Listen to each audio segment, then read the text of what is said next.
Hi there. If you are invested in JD.com, don't give up. The business is doing great. Moreover, they also announced in their conference call that the revenue will increase more in the future, and so their margins. They're expecting their margins to be between 5 and 9% in the next years. And if you look at the analyst estimates, what they expect for JD.com, the revenue to be over 184 billion by 2028, and you apply a margin of about 5%, let's be conservative, then you get 9.2 billion in earnings in 2028. And if that happens, you just look at the earnings of 9 billion and the current market cap of 42 billion, you can easily have a double. But of course, everything depends on the management, on the business, if they can deliver those results. So far, if you look at the last quarter results, Q2, we can see that the revenue has increased by about 1.2% compared to last year. And their net income was around 1.7 billion per quarter. Be aware of this, 1.7 billion per quarter. So you can expect more than 6 billion a year in net income from JD.com. And if that happens, and they continue to increase their earnings, then the stock price, their market cap is quite undervalued, quite cheap. On top of this, they also have done some buybacks. As you probably know, they used 3.3 billion during the last 6 months to do more buybacks. You can also see here that the number of shares has decreased by about 7%. So, if they used 3.3 billion for buybacks in the last 6 months, this means you got a dividend of around or even more than 7% only from buybacks. You don't see this in the stock price, maybe just here, an increase of 46%, but in the long term, as the number of shares decreases, their earnings will go up, earnings per share. And that will be quite important because your value will be even higher. You can expect more than 90 billion in market cap. It's like you own 100 shares of JD.com, and over time, over the next 5 to 10 years, they are becoming more valuable. The value of 100 shares may be 200 shares. So that's amazing. This is the power of buybacks. If they continue to do more buybacks at the current prices, of course. So far, as I said, they are doing quite great, quite well. On top of that, if you look at their balance sheet, you can see here, cash, short-term investments, over 27 billion, quite even more than that, plus long-term investments. And you do the math, add all their cash and their investments, you will see that they have in total 48 billion, 48.3 billion, only in cash and investments. And you look at the market cap of 42 billion, you see that the stock price is traded below the cash on hand. That's great, especially for investors who want to buy a stock below the cash on hand. That's quite great. Of course, you also have to pay attention to their long-term debt and short-term debt, which is about 8.5 billion. And if you subtract their total debt from their total cash and investments, their net cash position plus investments is about or almost 40 billion. This is still great. 40 billion, almost 40 billion in cash and investments. And the market cap is around 42 billion. Maybe you remember my past videos. I've done more videos in the past when the stock price was traded below the cash on hand. Their net cash position was traded below the market cap. So that was a great time to buy this company, especially when the stock price was about $22. And your return so far is over 17%. Quite great.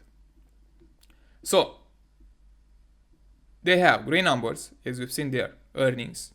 They deliver a good profit, plus cash on hand, quite a lot. And you also have to look at their business,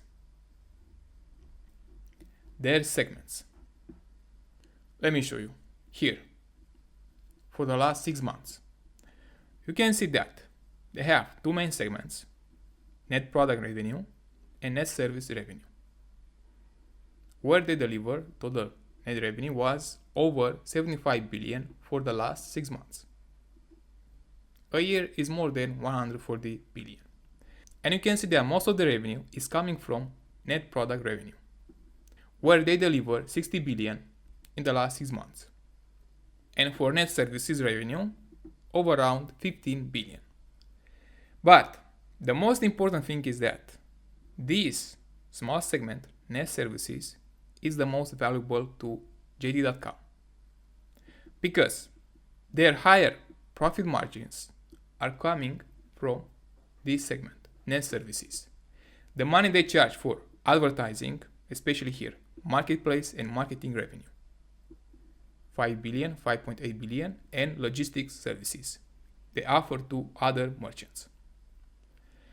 And of course, also that segment, net product, delivers some results, but be aware that the highest margins are from those two subsegments: marketplace and marketing, and logistics and other services. Those are the segments with the highest margins. This means if they can increase these two subsegments, their earnings will go up quite a lot. Even though the revenue for products is flat, if they succeed to increase those two subsegments, especially for advertising and logistics services, then JD can easily grow its earnings a lot in the future. Even though the revenue is flat, you don't see an increase of over 10% year over year. Only a small increase, maybe 1 or 2%. They're still fine, as long as those two segments keep growing. So far, if you look at an increase year over year, you can see an increase of 2.7% for marketing and marketplace and 10% for logistics services. And this is quite great. As you can see, their total growth rate for net services was over 7%, 7.5%. And for net products revenue was around 3%. So in the long term, they have to maintain this high growth rate for net services so that they can deliver higher earnings in the future. If they achieve that, for sure the stock price will go up a lot, more than double. Now, as you look at the analyst estimates, you can see their numbers, and let's try to calculate the fair value based on these earnings. So, if you look at the normal case, and what the market expects for the next 5 years, you can see that the fair value per share is about $54, and now the stock price is around $26. But be aware, this is without their cash, net cash, which is around or almost 40 billion.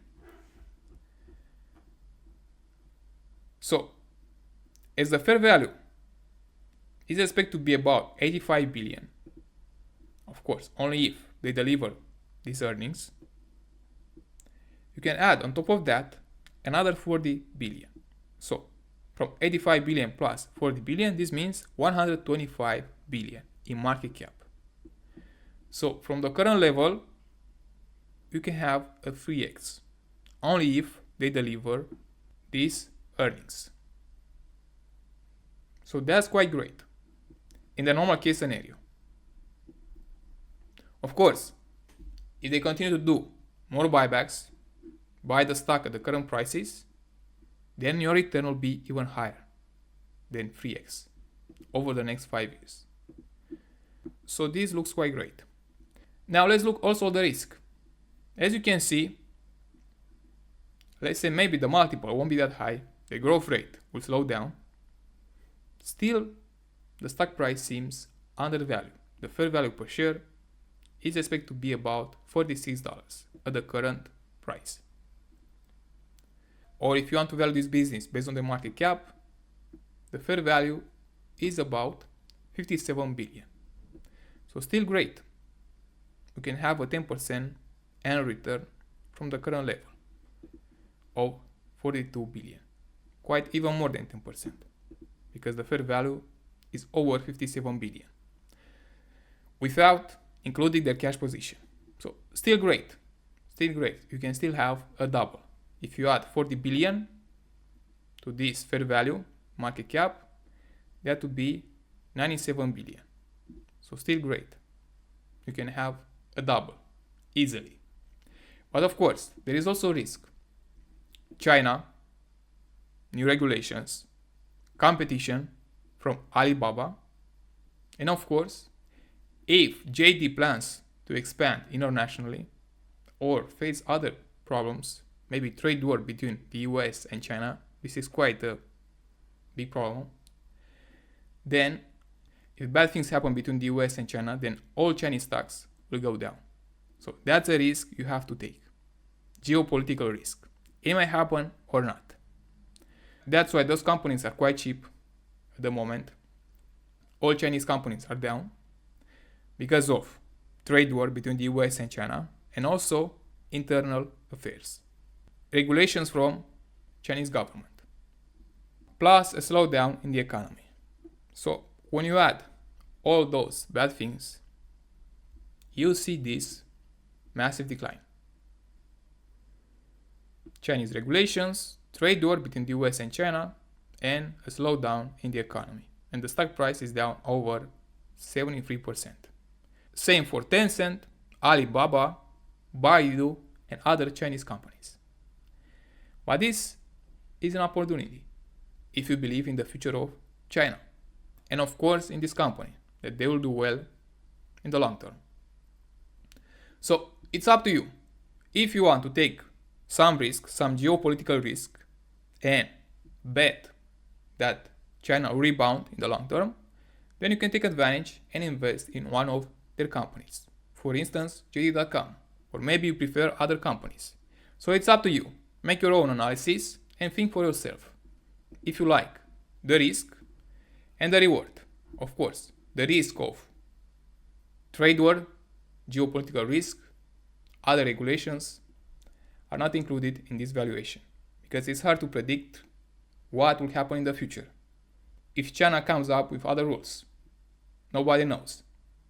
That's why you have to be aware of the risk you take. Focus on it first and then see the upside. 3x from the current prices. So that's it for this video, and if you have other questions, please let me know in the comments.